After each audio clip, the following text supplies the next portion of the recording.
तंतो भगवान जाम्बोजी ने तो जागरण के लिए बहुत सारी बातें कही हैं। जैसे जुमला भी कहते हैं, आओ मिलो जुमले जुलो। इधर पंजाब में जाओ तो जगराता कहते हैं, इधर और जाओ तो आगे बोले रात जगाना कहते हैं, और कहीं जाओ तो इसको जागरण तो कहते ही हैं। लेकिन जागरण के बहुत सारे अर्थ होते हैं। एक सरल सा अर्थ होता है, जागकर भगवान के गुणों का गान करना जागरण कहलाता है। लेकिन भगवान शब्दवाणी में कहते हैं, जुग जागो जुग जाग प्राणी काए जागंता सोबो। अर्थात हे प्राणी, तो युगों युगों से, अनंत युगों से तू अज्ञान और मोह की निद्रा में सोता रहा है। मोह निशा जग सोबनिहारा, देखत स्वप्न विचित्र प्रकारा। सपने दो प्रकार के होते हैं सज्जनों। एक सपना आंख खुलने पर टूटता है और एक सपना आंख बंद होने पर टूट जाता है। एक सपना लोग आंख खोल के देखते हैं और एक सोते हुए सपने में देखते, वो सपना है। अर्थात एक सपना है कि मैं इतने अभी नोखा में प्लाट लूंगा, एक कोठी वहां बनाऊंगा, एक प्लाट बीकानेर में लूंगा, अभी एक गाड़ी और लूंगा, अभी इतनी बिगी जमीन और लूंगा। ये भी सपने हैं। आंखें बंद हुई, सारे सपने टूट गए। और एक सपने हैं नींद में सो रहे हैं, कभी तो नींद में विवाह बारात देख रहे हैं, कभी कथा सुन रहे हैं, कभी खेतों में काम करते हैं, तो कभी कारोबार में रुचि होती है। और जैसे आंख खुली वो सपना भी टूट जाता है। मोह निशा जग सोबनिहारा, देखत स्वप्न विचित्र प्रकारा। जानिए तवही जीव जग जागा, जब सब विषय विलास विरागा। जब इस जीव को भगवान से भी कीमती भगवान के नाम में रुचि हो जाए, अंत में निकला यही परिणाम, राम से बड़ा राम का नाम। जब ऐसा लगने लगे, और जब तक ये लगे कि भगवान से अमुक वस्तु को मांग लो, भगवान से अमुक वस्तु को मांग लो, इसका मतलब भगवान छोटे हो गए और वस्तु हमारे लिए बड़ी हो गई। तभी हमने छोटे को छोड़कर बड़ी वस्तु भगवान से मांग ली। जम्बेश्वर भगवान शिकायत करते हैं, कोई मुझसे आकर बेटा मांगता है, कोई बेटी मांगता है, कोई आकर कारोबार मांगता है, कोई कुछ मांगता, कोई कुछ मांगता, लेकिन मुझसे कोई मोक्ष नहीं मांगता। जाम्बू जी कहते हैं, भीखी लो भिखियारी लो, जे आदि परम तत्व ला दो। यानी भिक्षा मांगनी है तो मुझसे भले आदमी हो, मुक्ति की भिक्षा मांगो, मोक्ष की भिक्षा मांगो, अपने आवागमन को मिटाओ। लेकिन आवागमन मिटाने की कोई बात नहीं करता। भीखी लो भिखियारी लो, जे आदि परम तत्व ला दो। जाके बाद विराम विरासो श्वासो, थाने कौन कहे सालिया साधो। जो केवल अभी साधक हैं, लेकिन सारा दिन वाद और विवाद में उलझे रहते हैं, सारा दिन इतने उलझे रहते हैं। जाम्बू जी कहते वो ये नहीं जानते, जब रा रहते जग डांडी लो, पर देह न जीती जानो। हम संसार को जीत सकते हैं, संसार के लोगों को जीत सकते हैं, लेकिन जब रा रहते जग डांडी लो, पर देह न जीती जानो। अपनी देह को नहीं जीत सकते हम। एक दिन देह इसका संयोग हुआ है तो वियोग भी होना निश्चित है, जन्म लिया है तो मृत्यु भी निश्चित है। इसलिए भगवान ने कहा, चार बातों का ध्यान रखना। नंबर 1, भणी ने भणीवा 73वां शब्द, पढ़ने योग्य ग्रंथों को नहीं पढ़ा। गीता हो या भागवत हो, रामचरितमानस हो या जंबसागर हो। जंबसागर में तो जाम्बो जी कहते हैं, तौवा राग जो कन्नड़ बाणी अब अबर भी कहियत रागु। जितना भक्ति, ज्ञान और वैराग्य गीता को पढ़ने से जल्दी जागता है, अबर भी जागत जागू। जागता तो औरों से भी है, लेकिन भगवत गीता पढ़ने से भक्ति, ज्ञान, वैराग्य जल्दी जाग जाता है सज्जनों। ये देखते हैं गीता नाद कविता नाऊ रंग फटारस तारू। गीता कोई कविता थोड़ा ही है, गीता नाद कविता नाऊ रंग फिटारस तारू। जिससे फिटकरी से जल शुद्ध हो जाता है, पवित्र हो जाता है, पीने के योग्य निरोगा हो जाता है। ऐसे गीता हमारे मन, हमारी बुद्धि को पवित्र कर देती है। जिसे मैं कई बार कथाओं में भी कहता हूं, आप सुनते भी हैं।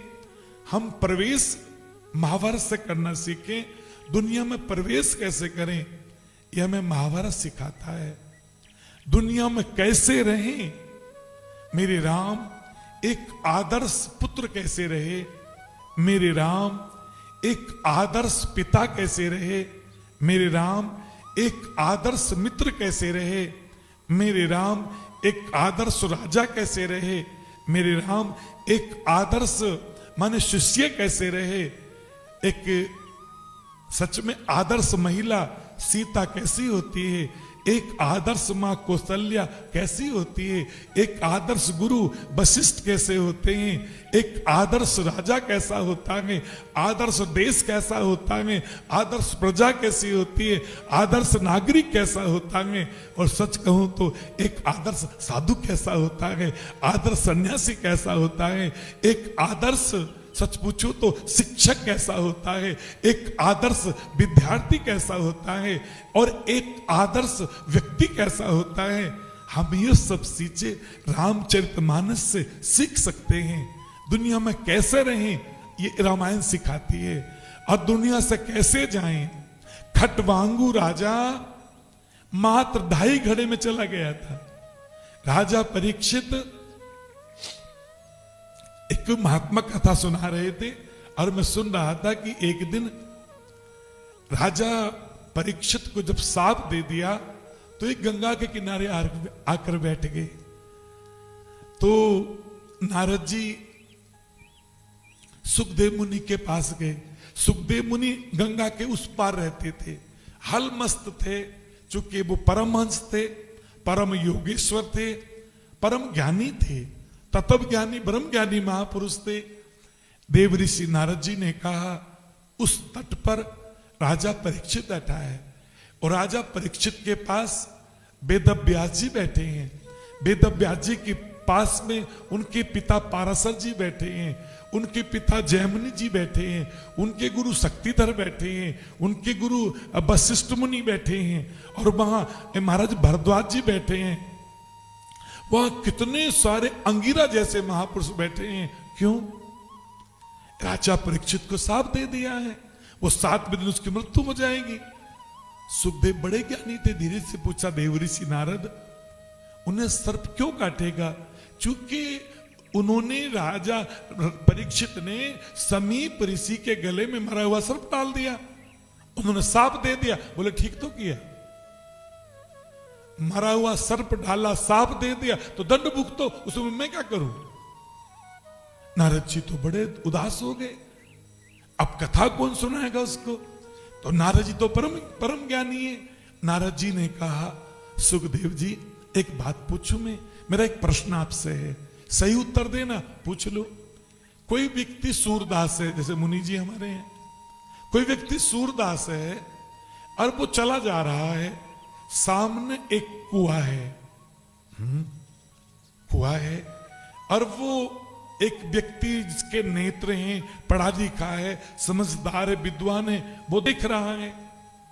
एक व्यक्ति सूरदास से मजबूर है, पता नहीं है और चला आ रहा है।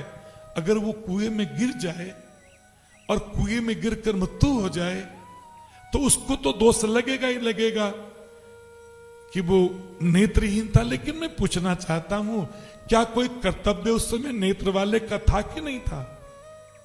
क्या नेत्र वाला व्यक्ति उसको रोक सकता था? ठहरो, आगे कुआं है, सावधान हो जाओ, ऐसा कह सकता था? अगर उसे ना कहो तो क्या आंखों वालों को दोष नहीं लगता? सुखदेव मुनि इतनी बात पर खड़े हो गए। चल, मैं उसको कुएं में गिरता नहीं देख सकता। संत करुणामयी होते हैं साहब। खड़े हो गए। मैं उसको कुएं में पड़ता नहीं देख सकता। नारद जी चलो मैं चलता हूं। और भागवत सुनाने के लिए चल पड़े निस्वार्थ भाव से। इसलिए कहा जाता है कि समाज में अगर हम लोगों के नेत्र हैं, अध्यात्मवादी हम लोग हैं, तो कम से कम कोई कुएं में ना गिर जाए, उसको रोकना थामना हमारा कारण, हमारा लक्ष्य बनता है, हमारा कर्तव्य बनता है। उसको रोकना, उसको उपदेश देना, उसको ज्ञान देना, ये तो हमारा कर्तव्य है। हमसे कोई कहे हमें ज्ञान दो, नहीं, ये तो हमारा धर्म है, ये तो हमारा कर्तव्य है। लेकिन सच बताएं आपको, बहुत हृदय से कहना चाहता हूं, मैं आज कथा में भी इस बात का बड़े दुख होकर कह रहा था कि एक पहले धारावाहिक चलता था विषकन्या, आपने पढ़ा होगा, किसी ने सुना होगा कभी।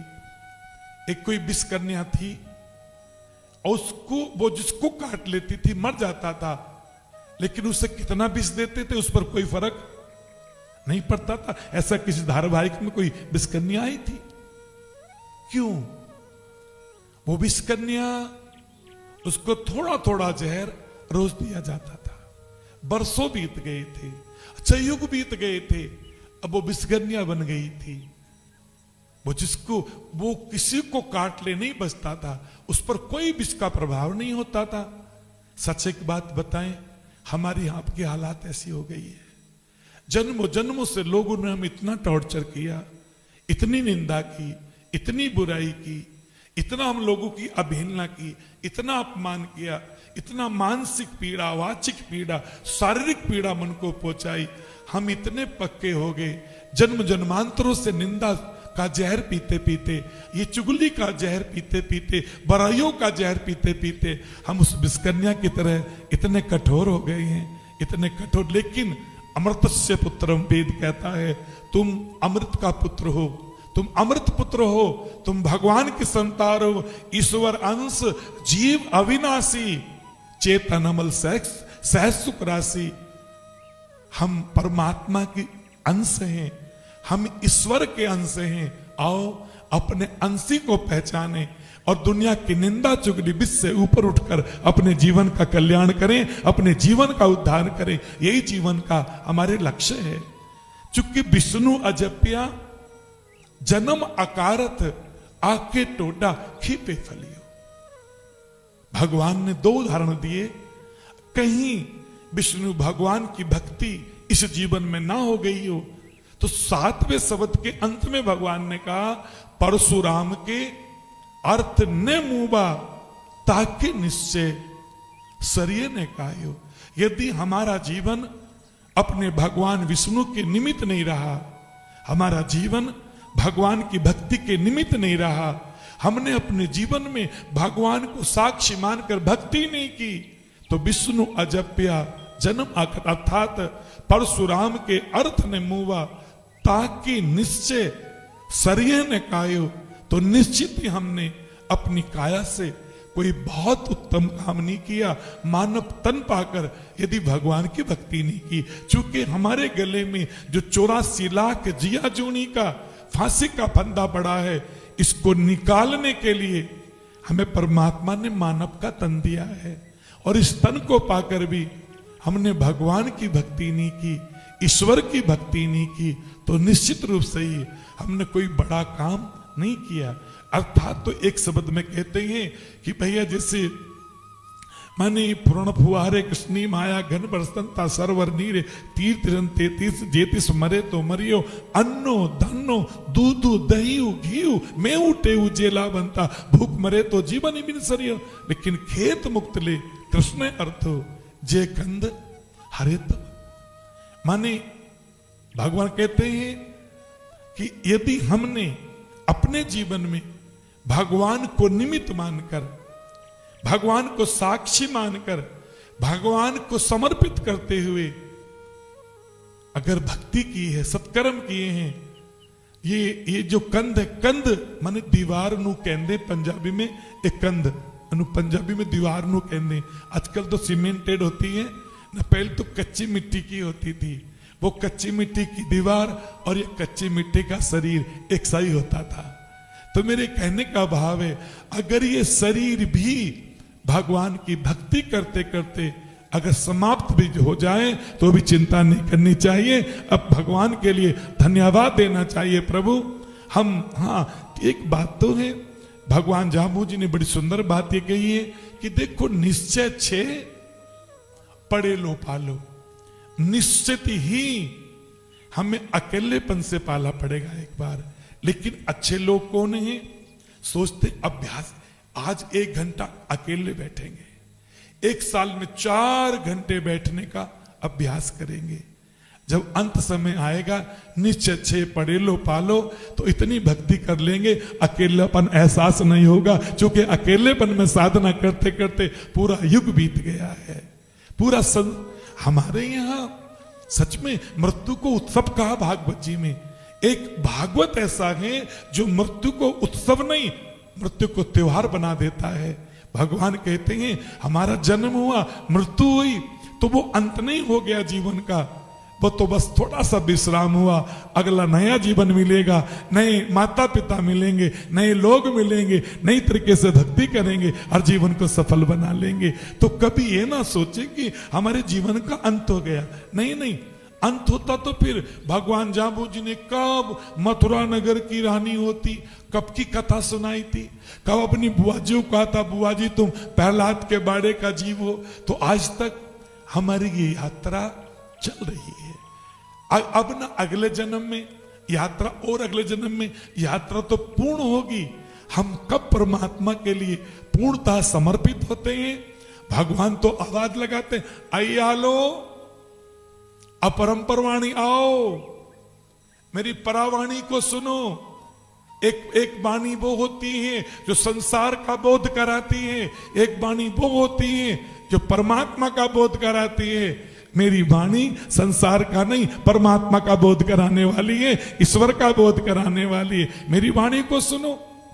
आवाज फिर लगाई, मोरे सहजे सुंदर लोतर वाणी आओ, मेरी वाणी व्यवहार कुशल है, मेरी वाणी वेदोक्त है, शास्त्रोक्त है, महापुरुषों से अनुमोदित है, युक्ति से युक्त है। जो मेरी वाणी को सुनेगा और सुनाएगा, उसके हृदय में अथाह परमात्मा के प्रति प्रेम जाग जाएगा। और हाँ, मेरी वाणी ईश्वर से प्रेम कराने वाली है, ईश्वर से मिलाने वाली है। आओ मेरी वाणी को सुनो और अपने जीवन को दिव्य बनाओ, अपने जीवन को सुंदर बनाओ। मुरे सहजे सुंदर लोतर वाणी, ऐसो भयो मन ज्ञानी। आगे और आगे जाओ तो भगवान कहते हैं 92 एक शब्द में कि आदे शब्द। जब राजा मालदेव ने पूछा था, गुरुजी मेरा एक प्रश्न है। क्या प्रश्न है? मेरा प्रश्न है, इस संसार में सबसे पहले कौन था? महादेव, भगवान नारायण, ब्रह्मा जी, आदि शक्ति, कोई कौन था? मेरे शंका का समाधान करें। भगवान ने कहा, राजन आदय शब्द अनाहद वाणी, ओंकारम बिंदु संयुक्तम नित्यम ध्यायन्ति योगिना, काम दम मोक्ष दम चैव ओमकाराय नमो नमः। एक ओम, उसका अनहद नाद पूरे संसार में गूंजता था, पूरे ब्रह्मांड में गूंजता। उसी से आद्य शब्द अनाहद वाणी, 14 भवन, राजल पानी और जी पानी से इंद्र उपन्ना, उपन्ना ब्रह्मा। 2.5 लाइन के शब्दों में पूरी सृष्टि की कथा राजा मालदेव को सुना दी। राजा मालदेव बड़ा प्रभावित हुआ, वाह गुरुजी आप धन्य हो, आपने जीवन सफल कर दिया। लेकिन भगवान जाकर एक बार बोलते हैं, के जीव कुजीव कुधात कुलात कलोतर वाणी। कई लोगों का जन्म अच्छे समाज में होता है, कई लोगों का जन्म अच्छे परिवारों में होता है, पढ़े लिखे परिवारों में होता है, माता पिता पढ़े लिखे होते हैं, संतों को मानने वाले होते हैं, धर्म को मानने वाले होते हैं। और कई बार उस घर में संतान कुसंगति में पड़ जाती है, नशा करने लगती है। विधि बस सुजन कुसंगत पर ही, फनी मन तब गुण अनुसर ही। अर्थात किन्हीं कारणों से अच्छे परिवारों के लोग, किन्हीं कारणों से सभ्य परिवारों के लोग कुसंगति में पड़ जाते हैं। और जब वो कुसंगति में पड़ जाते हैं तो जाम्बू जी कहते हैं के जीव कुजीव कुधात कलोतर बाणी। अब कुधात संस्कार विहीन हो गए, संगति ऐसी मिल गई। देखो, आपने कभी वो कथा सुनी होगी, एक बार भंवरा जा रहा था उड़ता हुआ आकाश से। वो तो बगीचे में रहता था, फूलों में रहता था। नीचे एक दिन देखा एक वो काले से रंग का होता, वो गोबर को गोल गोल करता, क्या बोलते हैं उसको, घूंघलियो था न, समझ गया नहीं, बस बात खत्म। वो घूम रहा था, उसको ऊपर से भंवरे ने कहा काका राम राम। बोले राम राम भतीज, बड़ी खुशबू आ रही तुझमें तो भाई, तू रहता कहां है? बोले काका जी मैं तो फूलों में रहता हूं। अच्छा, तो वो भतीज मैं भी आ जाऊं कभी? काका जी आ जाओ। अब एक दिन उड़ता हुआ चला गया अपने भतीज के पास, इतने सुंदर सुंदर फूल खिले। बोले तू तो स्वर्ग में रहता रे, हम लोग तो उसी गोबर में लिपटे रहते हैं। अब वो सुगंध इतनी आई उसको, वो रात को फूल बंद हो गया, उसी में बंद हो गया। बंद हुआ तो सुबह 4 बजे मंदिर की पुजारी आए, फूलों को तोड़ के, उसको भी तोड़ के ले गए। अब वो चला गया और जैसे सूर्य उदय हुआ वो फूल खिला। उसने क्या देखा, भगवान के श्री चरणों में बैठा है, घंटे घड़ियाल बज रहे हैं, सुंदर सुगंधित धूप लग रही है, दीपक जल रहे हैं।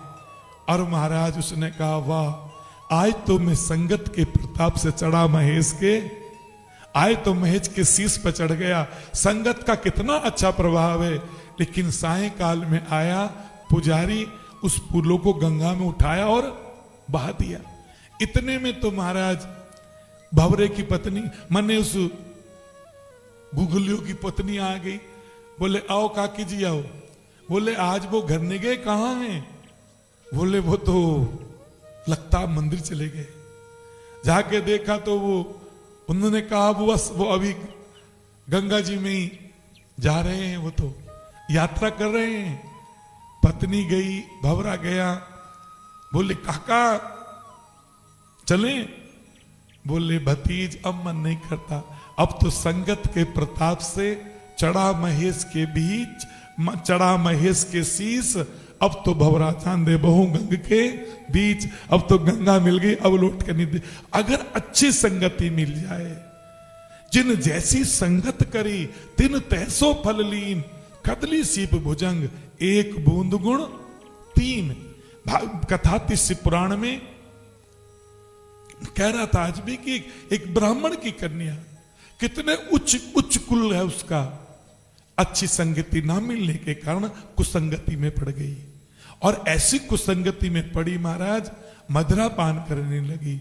मदरा पान की तो की, उस एक भील के साथ शादी करने का निर्णय लिया। भील के साथ विवाह कर लिया। मांस खाती है, मछली खाती है, मीट खाती है, मदिरा पान करती है। मैं कई बार कहता हूं कि भगवान सत्संग ना दे तो मत देना, लेकिन ठाकुर किसी की कुसंगति मत देना। कुसंगत से व्यक्ति जल्दी भटक जाता है। वो इतनी भटक गई, एक दिन उसका पति बाहर गया था भील, उसने कुल्हाड़ी उठाई, उसके मन में मांस खाने का भावना बनी, ऐसे कुल्हाड़ी लेकर गई, एक जीव का शीश पकड़ा, चलाई कुल्हाड़ी, शीश काट दिया। जब प्रकाश में आई तो क्या देखा, वो एक बछड़ी का शीश था। ब्राह्मण की कन्या थी, शिव शिव शिव शिव शिव शिव ऐसे करने लगी। लेकिन गौ मां का वध कर दिया था। किस कुल में जन्मी थी, कुसंगति ना मिलने के कारण कितनी भटक गई। अनंतो गत्वा, कुछ दिनों के बाद उसके पति की मृत्यु हुई। कितने दुख सहन करे। जब उसका अगला जन्म हुआ तो उसके नेत्र नहीं थे, बिल्कुल नेत्र नहीं थे, और कैसे उल्टा तावा होता है वो ऐसे उसका रंग था। और उससे कहते एक बीमारी होती, क्या बोलते उसको मुनि जी? पहले टीबी को क्या बोलते थे? नहीं टीबी होती थी ना पहले, लोगों को बीमारी होती थी ये, हैं? उसको क्षय रोग कहते थे। हाँ, क्षय रोग कहते थे उसको क्षय रोग लग गया, थोड़ी बड़ी हो गई, पापों का फल मिला, शरीर सूखने लगा। एक दिन उन्हीं परिवार के लोगों ने अगले जन्म जिसके हुआ था, आंखों से पट्टी बांधी, कहीं दूर छोड़कर आ गए। ये पापों की सजा है, ये कर्मों की सजा है। बस भीख मांगती, रोटी खाने को नहीं मिलती थी। विवाह की बात छोड़ो, बस एक दिन कोल्हापुर चलेगी, जो आज महाराष्ट्र में है, ये उस गोकर्ण क्षेत्र बोलते हैं, वहां चली गई। भगवान के मंदिर में बैठ के शिव जी के जाकर, आज शिवरात्रि का दिन था, एक पुजारी ने कहा मैया भूखी है, ले फल खा ले। पका हुआ बेल का फल था, जैसे पका हुआ फल दिया, उसने सोचा किसी ने मुझे पत्थर दे दिया है, उठाया ऐसे फेंक के मारा। सामने शिव जी का मंदिर था, भगवान की पिंडी के ऊपर जाकर बिल्व पत्र पड़ा, और महाराज क्रोध में उठ के चली, पत्थर में ठोकर लगी, उससे प्राण निकल गए। और तत्काल भगवान शिव जी के गण पैदा हो गए, शिव धाम को लेके चले गए। आज तूने शिवरात्रि के दिन भगवान को फल चढ़ाया, देवी तूने तेरा कल्याण, तो भगवान तो ना जाने हमारे गुनाहों को कब क्षमा कर दें। लेकिन कुसंगति से इंसान भटक जाता है। के जीव कुजीव कुधात कलोतर वाणी। अब कलोतर वाणी का मतलब निंदनीय वाणी, अपराधी वाणी व्यक्ति बोलता है, गाली गलौज करता है। इसलिए सज्जनों ऐसा मानते हैं कि के जीव कुजीव कुधात कलोतर वाणी, बादी लो अहंकारी लो। फिर वो छोटी छोटी बातों पर विवाद करते हैं, छोटी छोटी बातों पर। और अहंकार का किसी को पता नहीं चलता मैं अहंकारी हो गया हूं। और एक बात बताऊं, ज्ञान का अहंकार पाप है। कभी ये पता चल जाए ये ज्ञान है और मैं अहंकार करता हूं, तो कभी ज्ञान का अहंकार कभी नहीं करना चाहिए, भक्ति का अहंकार कभी नहीं करना चाहिए। पीछे कौन सी बीमारी आई थी, वो कोरोना बोलते थे क्या? कोरोना में आपने देखा होगा ना, अच्छो अच्छों की अकड़, अच्छो अच्छों की पकड़ ढीली पड़ गई थी साहब। अकड़ भी ढीली हो गई थी और पकड़ भी, दोनों ढीली हो गई थी। इसलिए मैं दो बातें आपसे कहकर मेरी वाणी को विराम देता हूं। मेरी दो बात कभी याद रख लेना, और दो बातें हो तो कभी भूल जाना। जो बातें भूलनी है मैं पहले वो बातें बताता हूं। एक, जो आपने किसी का भला किया है उसको नेकी बोलते हैं, कोई नेकी की है उसको भूल जाना, और किसी ने आपके साथ बदी की है उसको भूल जाना। ना ये दोनों चीजें आपको भजन नहीं करने देंगी, प्रभु की शरणागति नहीं होने देंगी। हमारे बुजुर्ग कहा करते थे, नेकी करो कुएं में डाल दो। क्या बोलते थे? नेकी करो कुएं में डाल दो। अपनी नेकी करो, कली काल चल रहा है, लोग भूल जाएंगे, आप भी भूल जाओ। और किसी ने बुरी बदी की हो, आपका बुरा किया हो, उसको भी भूल जाना, आप सुखी रहोगे। तो ये दो बात तो आप भूल जाना। और दो बात याद रखना। नंबर एक, जाम्बू जी कहते हैं, आडाडंबर खेती बार विलंबन यूं संसार अनेहू, भूला प्राणी विष्णु जपियो मरण विसारो केहू। एक कभी भगवान को मत भूलना और एक कभी मृत्यु को मत भूलना। अगर दो बातें आपकी याद में, एक भगवान याद रहेगा तो मृत्यु याद रहेगी, और मृत्यु याद रहेगी तो भगवान की याद बनी रहेगी। ये दो बातें याद रख लेना। एक बात और आपसे कहकर विराम देता हूं। एक अभिमान होता है, एक स्वाभिमान होता है। सज्जनों, स्वाभिमान में क्या और अभिमान में अंतर क्या है? स्वाभिमान में व्यक्ति अपने को भी याद रखता है और अपनों को भी याद रखता है। स्वाभिमान वो है जहां अपनापन भी याद रहे और अपनों की याद रहे, उसे स्वाभिमान कहते हैं। और अभिमान में व्यक्ति अपनों को भी भूल जाता है और अपने आप को भी भूल जाता है, उसे अभिमान कहते हैं। तो कभी अभिमान मत लाना। दो चीजें हैं तुम्हें एक कदम आगे नहीं बढ़ने देंगी, एक छोटी सोच और एक पैर की मोच। पैर में मोच आ जाए तो किसी वैद्य से निकलवा ले दान, और कभी जिंदगी छोटी सोच बन जाए तो अपने सत्संग में चले आना, छोटी सोच का परित्याग कर देते हैं। क्योंकि संतों के पास, संतों का एक भी कार्य अभिमान से जुड़ा नहीं, स्वाभिमान से जुड़ा होता है। संत से बड़ा कोई स्वाभिमानी नहीं होता, और संत के कृत्य भी स्वाभिमान से भरा हुआ होता है। इसीलिए जीवन में कभी कोशिश करना, इन 4 बातों को अगर याद रखोगे तो जीवन में सदा सुखी रहोगे। आपके लाभ की बात है, आप सुखी रहना तो आपका भी कल्याण है, हमारा भी कल्याण है। चूंकि जाम्बू जी ने बड़ा साफ कहा, नदिये नीर ने छीलर पानी धुवण तनाजे मैं हूं। ये जो धुंध आती है, ये धुंध आती कभी कभी, ये कभी धुंध आती है ना, 4-4 दिन सूर्य नहीं दिखता कई बार। इस बार धुंध बहुत कम आई, इस इलाके में तो बहुत ही कम आई, जल्दी गर्मियां आ गई। अरे मैं तो सोच रहा था मन के आज बाहर बैठा दिया, लगता शाम तक सर्दी बहुत लगेगी, लेकिन सर्दी नहीं है इतनी है, मौसम सही है, बाहर बैठे रहो तो तकलीफ नहीं है।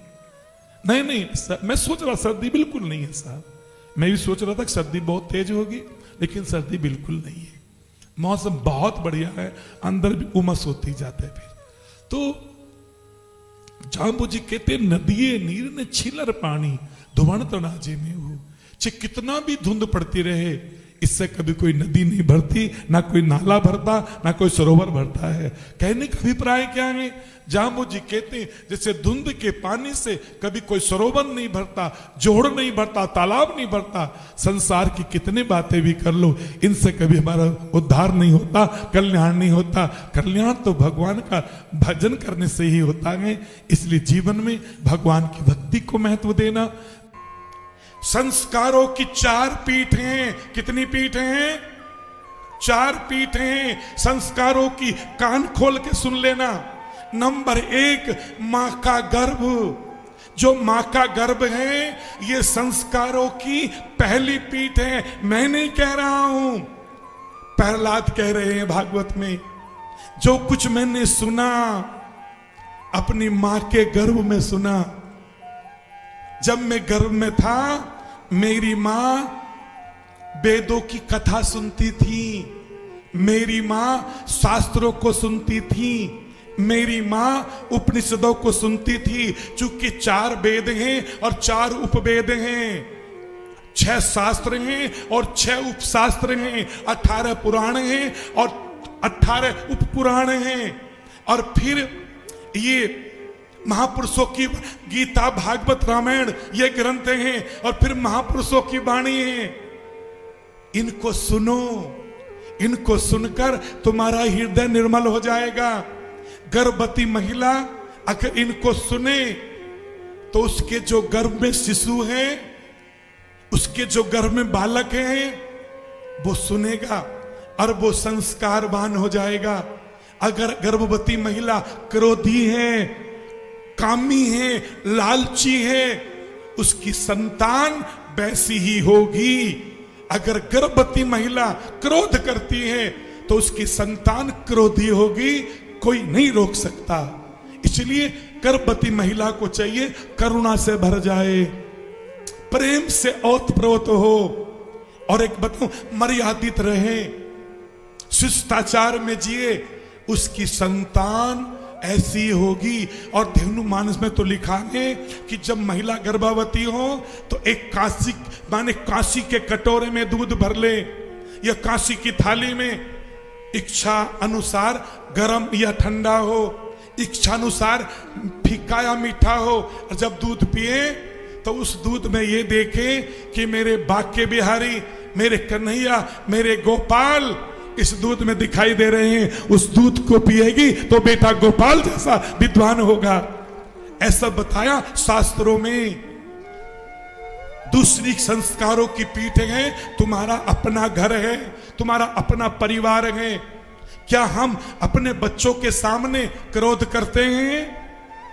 तुम्हारे बच्चे क्रोध सीखेंगे। क्या तुम अपने बच्चों के सामने किसी को गाली गलौज करते हो?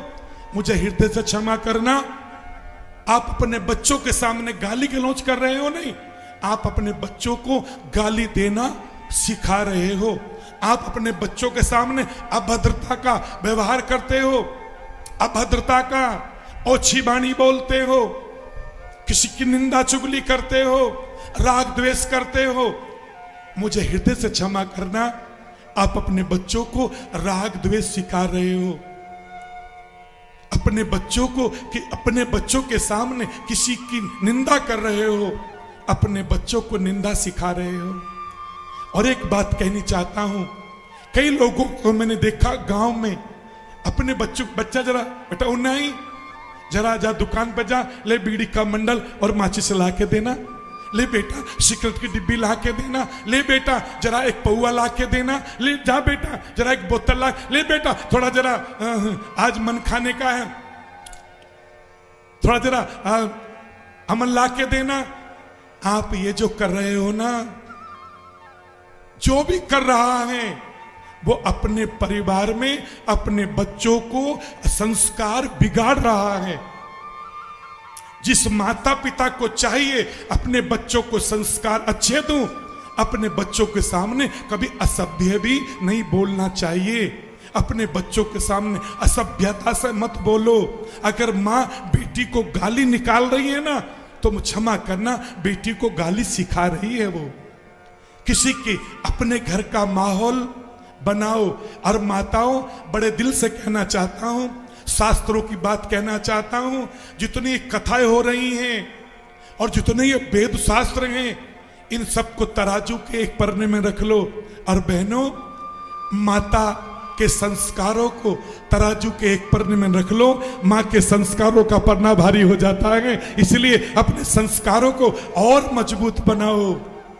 इसलिए लालन, पालन, ताड़न और भाषा, ये 4 अधिकार मेरे भारत में माताओं बहनों के पास हैं। लालन, कैसे बच्चों को लाड लड़ाया जाता है, कैसे कैसे बच्चों का हौसला अफजाई किया जाता है, कैसे शिवा अपने बेटे शिवाजी को वो संस्कृति सिखाती थी, कैसे महाराणा प्रताप की मां अपने बेटे को वीरता की कहानी सुनाती थी, कैसे कौशल्या राम को, कैसे यशोदा कृष्ण को, कैसे हंसा मां जांबोजी को, कैसे कैसे महापुरुषों ने अपनी माताओं के संस्कार लेकर अपने आप को मजबूत किया है। इसलिए हर माता पिता की जिम्मेदारी बनती है, अपने बच्चों को संस्कारवान बनाओ। अपने घर के और वातावरण ढूंढो मत, वातावरण बनाओ। परिवेश ढूंढो मत, परिवेश को बनाओ। अपने घर का वातावरण सुंदर बनाओ, तुम्हारे घर के बच्चे सुंदर बन जाएंगे। अगर तीसरा कोई संस्कारों की पीठ है, तो मुझे हृदय से क्षमा करना, तुम्हारे स्कूल हैं, तुम्हारे कॉलेज हैं, तुम्हारे विद्यालय हैं। हमारे कॉलेजों में, हमारे स्कूलों में, हमारे विद्यालय में, हमारे यूनिवर्सिटी में हमें क्या परोसा जाता है, हमें क्या बांटा जा रहा है वहां? हम क्या सीख रहे हैं वहां? क्या ऐसे यूनिवर्सिटी चाहिए हमको जो हमारे देश के खिलाफ नारे लगाएं? हमें ऐसे विद्यालय चाहिए जो हमारे देश के खिलाफ ही, हमारे देश के खिलाफ नारे लगाएं? कौन सिखा रहा है? विद्यालय सिखा रहे हैं। ऐसा मत सीखो। जहां मेरे देश की संस्कृति, मेरा देश सुरक्षित है, तो मेरा विश्नोई समाज सुरक्षित है। मेरा सनातन धर्म सुरक्षित है, तो मेरा विश्नोई धर्म सुरक्षित है। मेरा वैदिक धर्म सुरक्षित है, तो मेरा विश्नोई धर्म सुरक्षित है। मैं बटू ना बटू में। इसलिए मजबूती लाओ अपने अंदर, अपनी संस्कृति, अपने संस्कार, उनका रक्षण, उनका पोषण करना सीखो। तुम जीवन में सदा सुखी रहोगे। अपने बच्चों को अपने देश के प्रति, अपने राष्ट्र के प्रति, अपने धर्म के प्रति उनको सजग करो, उनको सावधान करो। आपका जीवन सुखी हो जाएगा। और चौथे संस्कारों की पीठ कोई मिली है तो वो हमें मिली है। अब ये कहकर बोले महाराज आप संस्कार सिखाओ। हमारी हालात तो ऐसी हो गई है जैसे कोई सड़क के किनारे वो गन्ने का रस बेचने वाला, वो गन्ने का रस बेचता है, कोल्लू होता है, पहले गन्ना एक लगाएगा, उसको तोड़कर फिर दोबारा उसी को लगाएगा, फिर चौथी बार मोड़कर उसी को लगाएगा, फिर हमसे कहेगा 5 बार अब जूस आप निकालो। हमारी हालात ऐसी है। अब हमसे कहा जाता है साधु संत तुम प्रचार नहीं करते हो, तुम संस्कार दो। हम भी बाखूबी दे रहे हैं, अपनी जिम्मेदारी बनती है हम सब मिलकर संस्कार दें, हम सब मिलकर अपनी संस्कृति को समझें, तब जीवन में आनंद आएगा। दूसरा प्रश्न निकाल, बोले महाराज जी आप आज कुछ नील के ऊपर 2 शब्द कहो। तो देखो मैं बहुत नहीं कहूंगा, लेकिन हां किसी ने पूछा है तो किसी को निराश भी नहीं करूंगा, और वो बात ध्यान से सुनना। कई उन लोगों को बुरी लगेगी जो थोड़ा बहुत नीले कपड़े पहनकर, पुरुषों में तो कोई नहीं दिखाई दे रहा आज, माताओं में तो कोई है, लेकिन सच हाथ जोड़ के कहना चाहता हूं, और मैं ये भी कहना चाहूंगा भैया अपने जो वीडियो बना रहे हैं कि इस सुक्ति को निकालकर लोगों को डाल देना। हमारे एक शास्त्र में लिखा है स्नानम दानम होमम स्वाध्याय पितृतर्पणम। कितनी चीज हो गई? स्नानम दानम होमम स्वाध्याय पितृतर्पणम पंचयज्ञ वृथा तस्य। ये उनकी चीजें व्यर्थ जाती हैं। कब? ये उनकी चीजें व्यर्थ जाती हैं, उनका फल नहीं मिलता और उसको उनका पुण्य नहीं मिलता। कब? स्नान करते समय, दान करते समय, होम हवन करते समय, स्वाध्याय करते समय, पितृतर्पण करते समय, पंचयज्ञ करते समय। पंचयज्ञ क्या होते हैं? ब्रह्म यज्ञ, देव यज्ञ, अतिथि यज्ञ, भूत यज्ञ और भैया पितृयज्ञ। ये 5 यज्ञ होते हैं। ये कब? पंचयज्ञ वृथा तस्य।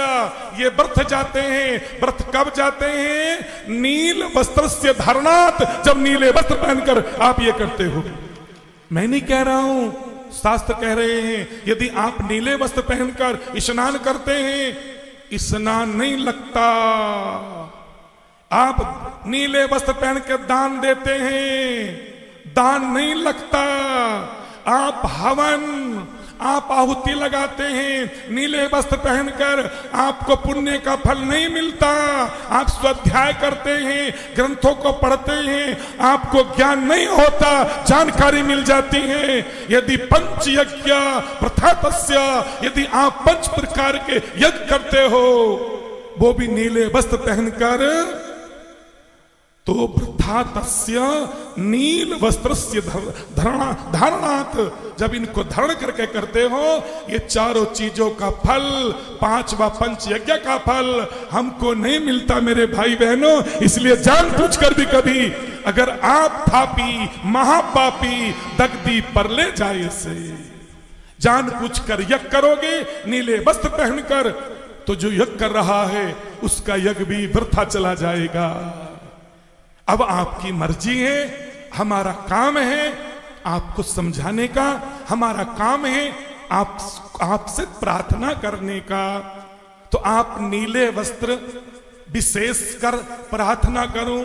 अगर कोई लाया हो तो यहां पर कथा चल रही है, कथा भी सुन रहे हो, तो गंगा मैया की, गौ माता की, आप समझ गए मैं जय क्यों बोल रहा हूं? बस अभी समझ गए ना? आहा, इसलिए अब मैं गाऊं शील को, ये हो संत सुजान, नर नारी सभी सुनो, दे दे चित बुद्ध कान। रूप गुणी, व्यक्ति रूपवान है, बहुत सुंदर है, गुणवान भी है, गुण भी है उसके पास। रूप गुणी कुलवंत जो ऊंचे खानदान में पैदा भी हो जाए, रूप गुणी कुलवंत जो और होवे धनवंत, और धनवान भी हो जाए, लेकिन सील बिना शोभा नहीं। भिष्टे न रख पड़ंत, सीलता नहीं है, वो बड़प्पन किसी काम का नहीं है। आहा, ओ और होवे धनवंत, शील बिना शोभा नहीं, भिष्टे न रख पड़ंत। शील बिना जो यज्ञ करे, आप यज्ञ कर रहे हैं और आप क्रोध करते हैं, आप यज्ञ करते हैं और आप क्रोध में आवेग में आ जाते हैं, शीलता नहीं आपके पास है। कोई मेहमान आए हैं और आप क्रोध में आ जाते हैं। याद रखना, ये कथा तब कामयाब होगी, ये कथा कब सफल होगी। थोड़ा कड़वा वचन कह रहा हूं, और औषधि भी कड़वी होती है। औषधि खाते हैं तो तबीयत ठीक होती है, स्वास्थ्य ठीक होता है, रोग कटते हैं। एक शिष्य ने कहा अपने गुरुदेव से, गुरुदेव हाथ जोड़ के विनती करता हूं, मैंने कथाएं सुन ली हैं, साथरी बहुत बार गया हूं मैं, लेकिन मुझ में बदलाव क्यों नहीं आया? मैं अपने आप को बदल क्यों नहीं पाया? मेरी सोच क्यों नहीं बदली? मेरे समझ क्यों नहीं बदला? मेरे विचार क्यों नहीं बदले?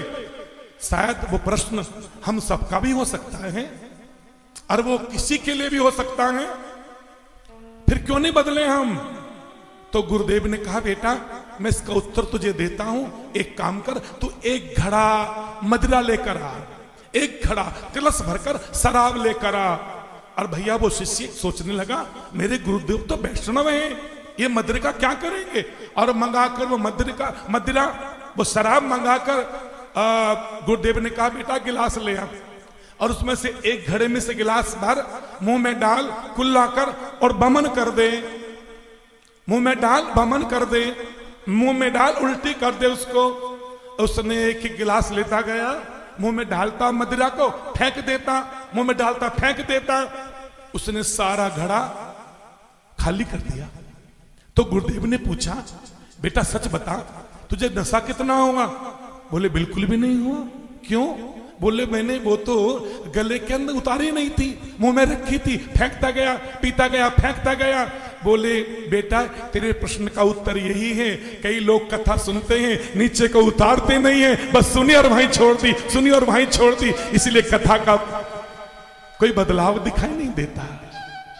जिस दिन कथा को सुनकर नीचे उतार लोगे, जिस दिन भी कथा तुम्हारे हृदय तक पहुंच जाएगी, उस दिन आप में बड़ा बदलाव आ जाएगा, बड़ा परिवर्तन आ जाएगा।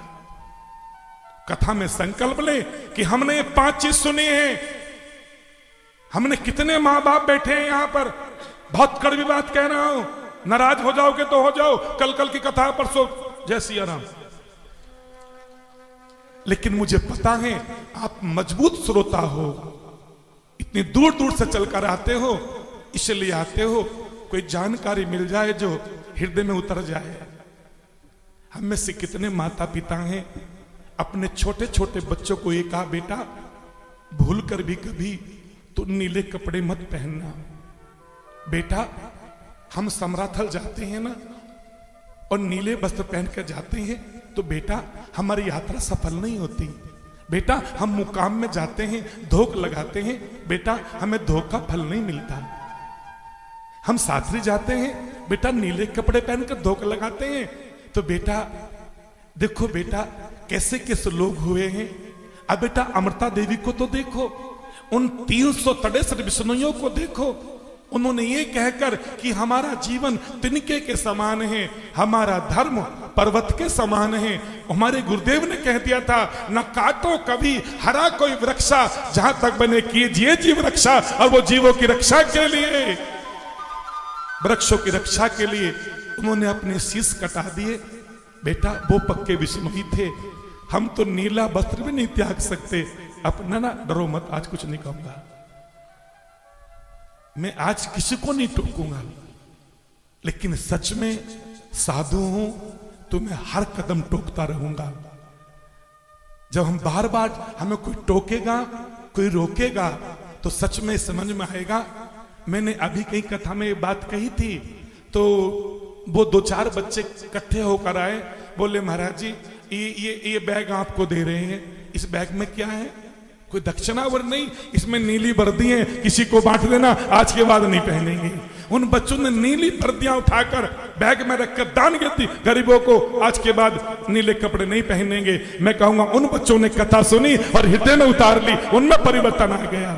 तो हम भी काश अपने बच्चों को ये समझाते, तो मेरी युवान बेटियां, मेरे युवान भाई, मेरे बेटे, मेरे बुजुर्ग जहां भी बैठते वो ये कहते कि नहीं, हमें नील वस्त्र धारण नहीं करना, हमारे शब्द वाणी के, हमारे नियमों के विपरीत हैं। और आज से हम 50 साल पहले लग गए होते या गुरुजी के बाद लग गए होते, तो ये बात आज संतों को ना कहनी पड़ती, आज संतों को बार बार सीखना ना पड़ता।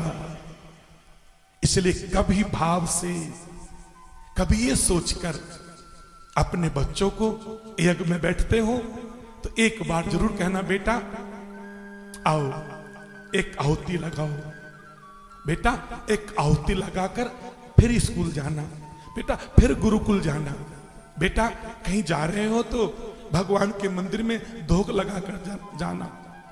हमने अपने बच्चों को बाहर अंग्रेजी स्कूलों में भेज तो दिया, लेकिन वहां हमारी सारी परंपराएं धूमिल हो गई। मैं उन स्कूलों का विरोध नहीं कर रहा हूं, पुनः हाथ जोड़ के प्रार्थना करता हूं, लेकिन आपने अपने बच्चों को संस्कार वाली शिक्षा से मुंह मोड़ लिया। अपने बच्चों को आप शिक्षा भी दो और बच्चों को दीक्षा भी दिलवाओ, तो आपका बेड़ा पार हो जाएगा। अगर आपको लगता है कि आप बहुत दुखों से व्याकुल हैं, कई रोगों ने आपको घेर लिया है, तो धेनु मानस में एक सुंदर सा बात ये लिखी है कि देसी माँ का घी लो, जो देसी गौ माता है उसका घी लो, उसे गर्म करो, उसको कपड़े में छान लो, एक बड़े से पात्र में उसको रखो, कांसी की थाली हो, पीतल का कोई परात हो, उसमें भरकर अपना चित्र देखिए, अपना चेहरा देखिए। सच में जाने अनजाने में किए पापों से मुक्ति और आपके जीवन में संपन्नता और रोग मिटते चले जाएंगे। एक बार ऐसे कभी करके दे, तो गौ मां के घी का भी इतना प्रभाव है, तो गौ मां की सेवा का कितना प्रभाव होगा। जमदग्नि इतने गौ भक्त थे, आज गौ मां की कृपा, गौ मां का अनुग्रह, उनके घर में भगवान विष्णु ने परशुराम के रूप में अवतार लिया। ये गौ मां की सेवा का फल था।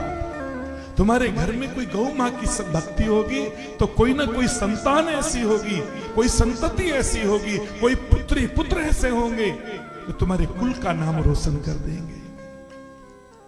कभी गौ मां की सेवा करके देखें। मेरे देश में बहुत सारी ऐसी महिला हुई जिससे गौतम जी की पत्नी अहिल्या, जैसे इस कली काल में और अभी 350-400 पहले एक महिला हुई, उनका नाम भी अहिल्या था, लेकिन आगे होलकर था, अहिल्याबाई होलकर। छोटी सी बेटी थी और आप हैरान रहेंगे, उनके पूज्य पिताजी भेड़, बकरी, गाय इनको चराते थे, माने वो गडरिया थे।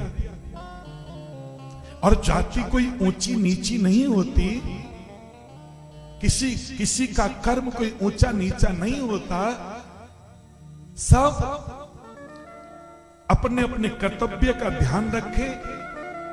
कोई भी जाति ऊंची नीची नहीं हुआ करती है। मैं पुनः प्रार्थना करता हूं, हमारे गुरुदेव ने तो कहा है कि घना दिना का बड़ा न कहिबा, बहुत बड़ी आयु वाला व्यक्ति परमात्मा को प्राप्त कर लेगा, ये जरूरी नहीं है। ऐसा ही होता तो ध्रुव जी क्यों भगवान को प्राप्त कर लेते, वो तो बहुत छोटी आयु वाले थे।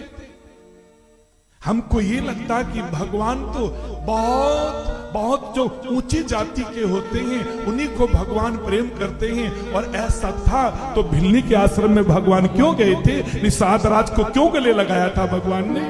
अगर ऊंची जाति को ही भगवान सम्मान देते तो। कोई लोग कहते हैं कि भगवान बहुत पढ़े लिखे, डबल आचार्य, डबल MA, PhD कर लो, भगवान मिल जाएंगे। और ऐसा ही था तो धन्ना कहां पड़े थे? धन्ना के तो खेत में हल चलाया था, उनका तो बीजारोपण किया था। अगर ऐसा ही था तो प्रहलाद तो कहीं उतने पढ़े लिखे नहीं थे। मैं पुनः कहता हूं, भगवान को पाने के लिए जरूरी नहीं है आप किसी बड़े संप्रदाय में जन्मे हो, आप किसी बड़ी जाति में जन्मे हो, आप किसी विशेष पंथ के हो, आप किसी विशेष जाति के हो तो भगवान मिलेगा। हाँ, भगवान को पाने के लिए विशेष भक्ति की आवश्यकता पड़ती है। बस जात पात नहीं माने कोई, प्रभु का भजे सो प्रभु का होई। भगवान तो केवल, ये तो जाति पाति को हम लोगों ने वोटों के चक्कर में आकर इतना लोगों को उलझा दिया साहब। मेरे ईश्वर की तरफ से, मेरे परमात्मा की तरफ से आए हैं एक देश से, आए हैं एक धाम से, उतरे एक ही घाट, हवा लगी संसार की, हम हो गए बारंबार। कबीरा सूता क्या करे, अब उठ बैठो जाग, जाई से तू बिछड़ा था अब उसी में लाग। हम वासी उस देश के जहां पार ब्रह्म का खेल, दिया जले अगम का बिन बाती बिन तेल। मन की आशा मिट गई, ब्रह्म गया सब दूर, गगन मंडल में घर किया, काल रहा सिरकूट। कबीरा सब जग निर्धना, धनवंता नहीं कोई, धनवंता सोई जानिए, जाके राम नाम धन होए। साहब थे सब होते हैं, बंदे ते कछु नाही, राई ते पर्वत करे, पर्वत राई नाही। कबीरा हरि के रूठते, गुरु के शरणे जाए, कहे कबीर गुरु रूठते, हरि न होत सहाय। कभी ऐसे महापुरुषों की वाणी सुनो तो आपको लगेगा कि हम कबीरा कुआ एक है, पनियारी अनेक, बर्तन सबके निहारे निहारे, चल सब में एक। सब घट मेरा साइया, खाली घट नहीं कोई, बलिहारी उस घट की जामे प्रकट हुए। जर्रे जर्रे में बसी है झांकी राम की, किसी सूझ वाली आंख ने पहचान की। बस अपनी आंखों को निर्बल बनाइए, जब ये माया का चश्मा हटेगा तो सब में मेरा ईश्वर, मेरा परमात्मा तुम्हें दिखाई देगा। और सब में दिखाई ना दे तो कम से कम अपने अंदर तो उस परमात्मा का अनुभव करो, उसकी अनुभूति करो। सहज में आपको अनुभव हो जाएगा, सहज में आप उसको जान जाएंगे। सच में लोग कहते हैं वो सबको देख रहा है, उंगली कहां होती है? वो सबको देख रहा है, वो ऊपर वाला है। और सच में मैंने कभी नहीं कहा ये शब्द। मैं कहता हूं, मैं उसको तो नहीं कहता वो देख रहा है, वो वहां नहीं है, वो यहां देख रहा है, उसको यहां देख लीजिए, तुम्हारा बेड़ा पार हो जाएगा। वो तो यहां है, उसको यहां देखिए, ऊपर वाला मत देखिए, वो पता नहीं कब हाथ आएगा, लेकिन ये वाला तो तुम्हारे पास है, बिल्कुल नजदीक है, बिल्कुल समीप है। और जिस दिन आपने उसको यहां देखना शुरू कर दिया, मेरी कथाएं सफल हो जाएंगी, मेरा सत्संग सफल हो जाएगा। मैं उसको वहां कभी नहीं कहता वहां देखो, वो यहां बैठा, उसकी जगह यहां इशारा कर लो, वो यहां है और यहां बैठा, वो सब कुछ देख रहा है। जब अनुभव होगा कथा में बैठकर वो यहां है, तो फिर मुझे गौ माता के लिए इतना परिश्रम नहीं करना पड़ेगा। फिर हम स्वतः जाग जाओगे कि हाँ ये सत्य है।